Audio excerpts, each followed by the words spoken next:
Tireoide, funções e disfunções. Para voltar para o segundo bloco, eu vou pedir a Ludmila para contar para a gente, porque a gente falou lá no primeiro que você teve um bócio, começou a tratar, mas os seus problemas com a tireoide não pararam por aí. Não. Conta um pouco da sua trajetória com essa glândula terrível. Então, olha, tão né? Produz tanta coisa importante, né? Mas quando ela há uma disfunção, né, ela realmente atrapalha, isso atrapalha a vida da gente, realmente. Então fui fazendo tratamento e acompanhamento médico. Depois de um longo tempo, ela modificou. Ela virou uma tiroidite de Hashimoto, que a doutora Patrícia pode explicar melhor. Tireoidite de Hashimoto. Então, assim, até essa questão de ter virado tireoidite de Hashimoto, provavelmente ela já tinha essa tireoidite de Hashimoto. Isso até acontece mesmo, sabe? O que é isso?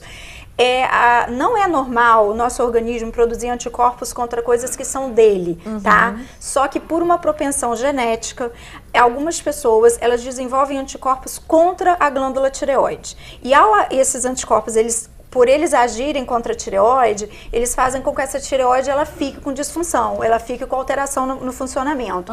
O que acontece é que, às vezes, essa disfunção, ela se inicia como um hiper e depois ela evolui para um hipo. Isso pode acontecer. E aí tem até um nome específico, é a rachitoxicose, entendeu? Então, provavelmente foi o que aconteceu com ela. Isso. E aí? Aí não. Tireoidite de Hashimoto. Isso. Aí depois disso, a gente continua com o tratamento. E aí já usando hormonal, isso. Porque né, aí comecei a fazer uso do hormônio, da tireoide, e ela veio a se transformar no hipo. Isso, aí você estava em hipo. Isso, já estava em hipo. E aí foi fazendo um acompanhamento. Isso, vim fazendo um acompanhamento ao longo do tempo. Até que, porque eu já tinha um bócio, só que era um bócio multinodular, com uma porção de nódulozinhos. Mas até então, são nódulos benignos, né? Que você não mexia. E mexia. até é comum, pelo próprio processo autoimune relacionado, né, ao Hashimoto, a produção? A formação de nódulos, entendeu? Então é até comum da gente encontrar. Então, Patrícia, só para retomar, a gente já identificou 4 problemas diferentes: o bócio, o hipo, o hipertireoidismo. Ela passou por todos. E agora os nódulos. Você teve os 4. Tive todos. Então, assim, premiada com uma tireoide funcionamento ruim, né? Tive os 4 até chegar mesmo. E aí, quando você identificou os nódulos, o nódulo como que a gente identifica? O meu foi lá então, palpando, assim, né? O nódulo em tireoide não é uma coisa incomum, tá? Muita gente tem nódulo, seja nódulo sólido, seja nódulo cístico, e não descobre, não sabe, isso não vai nem trazer nenhum problema, não atrapalha. O que acontece aqui, esse nódulo não interfere lá nos hormônios? A princípio, não. Ele pode ou não interferir. Existem situações que sim, existem situações que não. Mas quando ele tá quietinho lá, você nem percebe. Se você tem nódulo ou nódulos, mas a função tá normal, a função tiroidiana tá normal, a questão é a gente investigar esses nódulos. Por quê?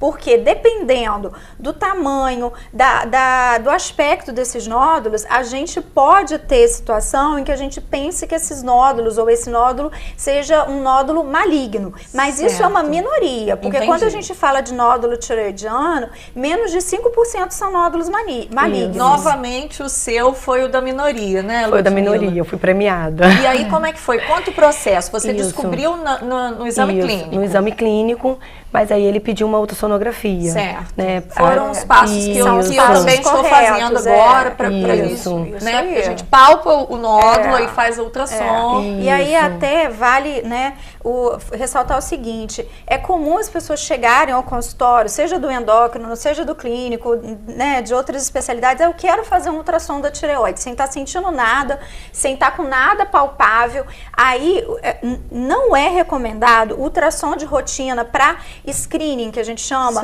para a gente detectar a doença tiroidiana. Por quê? Por causa da alta prevalência de nódulo que existe na população, sem que isso seja um problema. Se você não tem nenhuma... Porque a gente começa a achar o que a gente chama de incidentaloma, sabe? São nódulos que, na verdade, eles nem teriam que estar sendo mexidos. Entendi. E aí fala pra gente. Além da ultrassom, também os exames de sangue, né? Que são importantes. As alterações vão aparecendo. Isso, vão aparecendo. E aí você viu que o seu nódulo era uma massa... Não, aí no exame ele percebeu-se que 2 nódulos do lado esquerdo estavam maiores. De tamanho aumentado. Isso, por conta de eu sempre fazer tratamento, eu fazia ultrassonografia de 6 em 6 meses, para realmente verificar o tamanho dos nódulos, né? Fazer um acompanhamento. E no último exame que eu fiz, né, comparando com o anterior, houve crescimento. Houve o crescimento, isso aí. Aí desse crescimento, ele virou para mim e falou, olha, você pode estar operando esse nódulo, retirando, como eu já tinha um bócio aumentado, né, esteticamente, eu resolvi operar. Então, eu só fui descobrir que o meu nódulo era maligno no dia da cirurgia. Por causa da cirurgia. Isso, por Você conta tirou da cirurgia. por conta do aumento de tamanho. Do aumento de tamanho. Tirou, fez a avaliação. Isso, faz um congelamento na hora, tumor, né? Aí viu-se que era E aí você tirou maligno. o nódulo só? Tem que tirar a tirei a tireoide tireoide toda. Extirpa toda a tireoide. Tira toda a tireoide. E aí quando você tira a glândula, o que você faz? Aí você vai repor o hormônio tireoidiano, que no caso dela, ela já até repunha, porque ela já estava... já repunha, mas agora que ela não tem tireoide, isso então pra ela é pra vida toda? É pra vida toda, mas mesmo antes, quando ela estava ainda com a tireoide, a tireoide já não estava funcionando, então já era pra vida toda também. Pois é, a gente fica só sabendo de cada hora uma coisa nova, viu, gente? Volta aí daqui a pouquinho, que a gente não vai sair daqui não, vem também.